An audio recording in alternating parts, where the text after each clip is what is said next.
Now let me find out how you didn't quit on your team. Gave up on your dreams. Now you out here lying on your streams. And let me find out how you thought you couldn't do it. You gave up on you, so you purposely blew it. And don't let me find out how you don't believe in second chances. You gave up on God and missed out on all them divine advancements.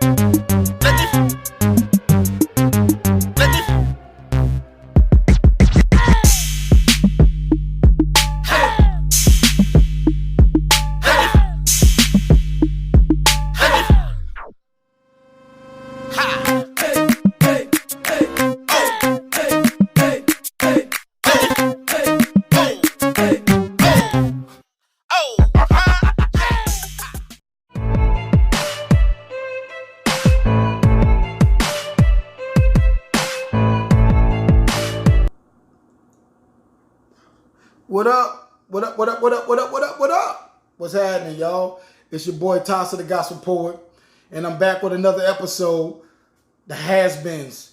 Let's talk about it.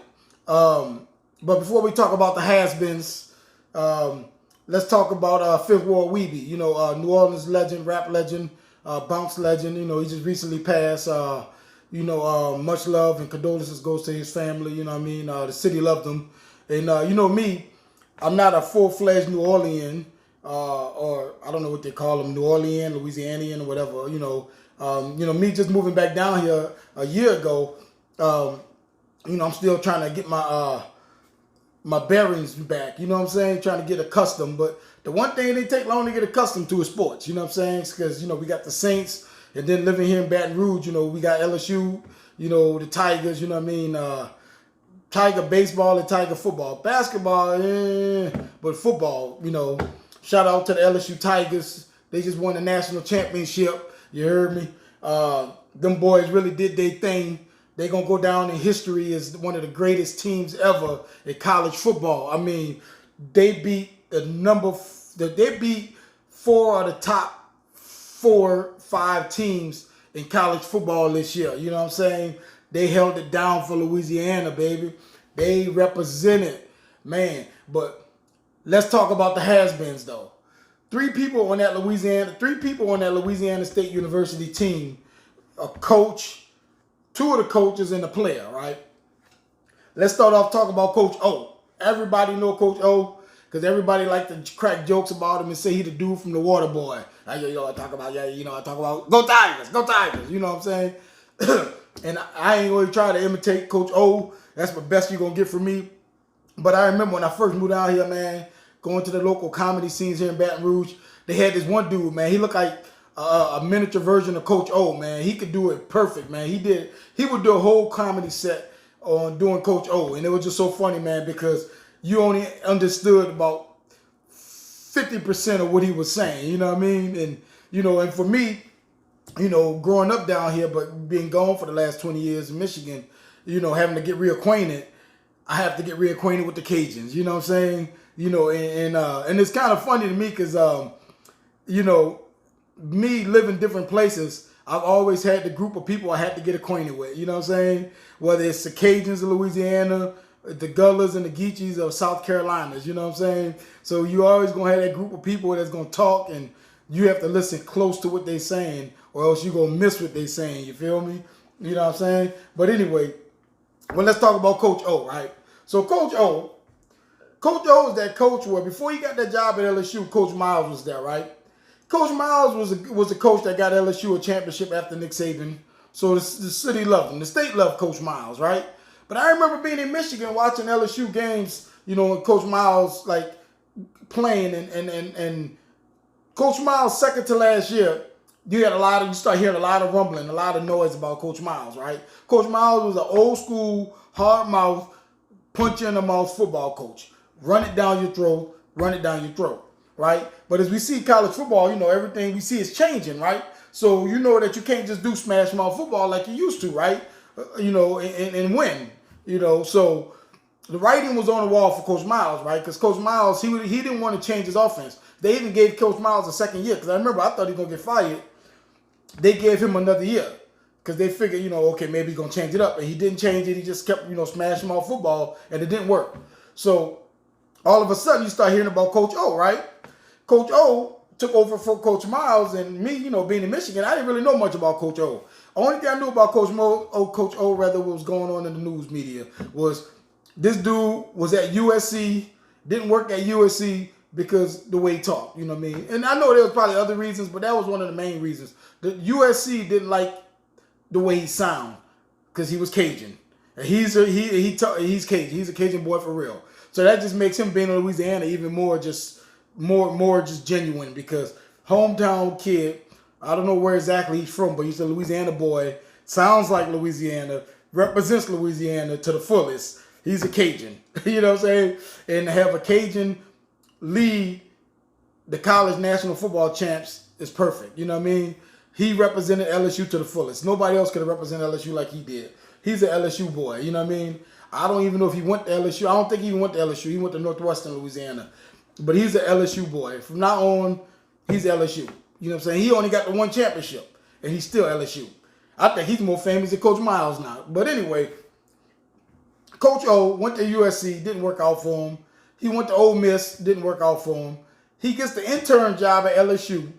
And I remember when he was the intern job at LSU, you heard rumblings of people who was like, there's some other guy people was talking about, I forgot his name, Herman or something. They was talking about he might be the coach, right? So they took a chance on Coach O, right? Coach O comes in last year, first year as coach. He has a transfer quarterback, Joe Burrow from Ohio State. Joe Burrow at Ohio State was okay. Was nothing special about Joe Burrow. He was really struggling to even be a backup quarterback in Ohio State. Joe Burrow leaves Ohio State, comes to LSU. Last year, Coach O's first year, Burrow's first year, the two did okay. LSU had a decent record. They won. They are, they're just a friend. They're a legacy school. They're going to always win pretty much, you know what I mean? But they didn't win like win-win, you know what I mean? They just kind of won, you know what I mean? Joe Burrow put up decent numbers. He didn't put up no real astonishing numbers. His numbers was like, he looked like an average quarterback, you know what I'm saying? Average college quarterback. So season ends, Coach O, being a guy who's different, and because he's different, I think it allows him to think different, gets Coach Brady from the Saints, right? So here it is, you got this offensive coordinator, he's the assistant offensive coach in NFL for New Orleans Saints, right? New Orleans Saints is a storied program, ever since Drew Brees came to New Orleans Saints, they've been killing it, right? They're an offensive powerhouse. So if you are an offensive coach with the New Orleans Saints, I think that most likely you're on a winning squad. You're on a team that wins. You're in a scheme that does great. So if you're going to leave the New Orleans Saints, you're probably going to go to another NFL team as either offensive coordinator, head offensive coordinator, or a head coach. And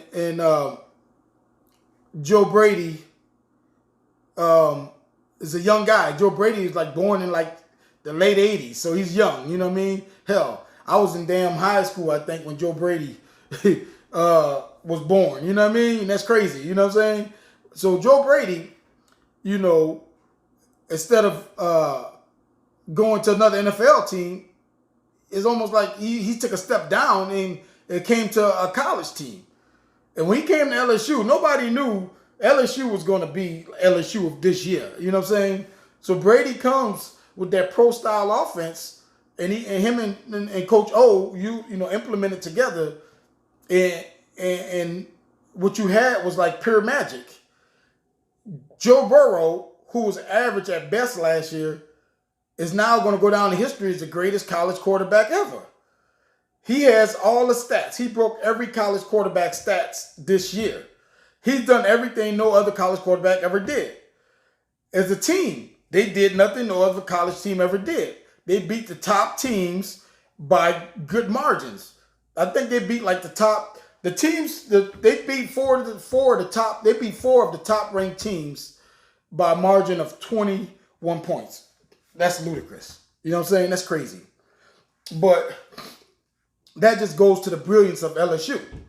You know, and the whole purpose of this video is because last year, if you ask somebody would LSU be LSU of this year, national champs, and blowing teams out the way they did, people would have laughed at you. They'll say, no way in hell. No way. They just laugh. You know what I mean? They would think you was smoking something. They would act if you was high or something. You know what I mean? But that's the brilliance of the comeback. That's the brilliance of second chances. You know what I mean? And me, I believe in divine advancement. So I'm not saying that's their situation. I don't know. But I believe in divine advancements. So sometimes you will be part or the lead of a comeback nobody never seen. Because I just believe that second chances can be that great. You know what I'm saying? That's why you never count yourself out, man. You never give up on your dreams. Never give up on your goals or nothing, man. Because LSU is a fine example of how second chances could turn out to be the greatest chances. You know what I'm saying? Because nobody's seen this coming. Nobody was last year. If you told somebody LSU was going to be 15-0 national champs, blow out Clemson by 20 points, they would have asked you what you been smoking. You know what I'm saying? Or what kind of pills you been popping. You feel me? You know what I'm saying? They might even get you reported. Send you to Area 51 or call you to the hospital 51 or whatever that flow is. You know what I'm saying? For the crazy people. You know what I mean? You know, they think you cuckoo for Cocoa Puffs. You know what I mean?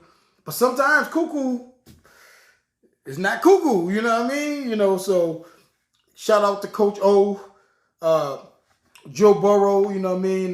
Joe Brady. Coach O and Joe Brady, they coming back, you know what I mean? So hopefully we get to see like something like what the Patriots had or what Nick Saban had or even what Dabo Swinney had in Clemson. You know what I'm saying? You know, we get to see us beginning of a new dynasty, you know what I mean? I live in Baton Rouge now. I haven't made it to LSU football game. I went to LSU basketball game already. So next on my list is a football game, you know what I'm saying? So hopefully I can catch it next year. I'm definitely going to catch the LSU game.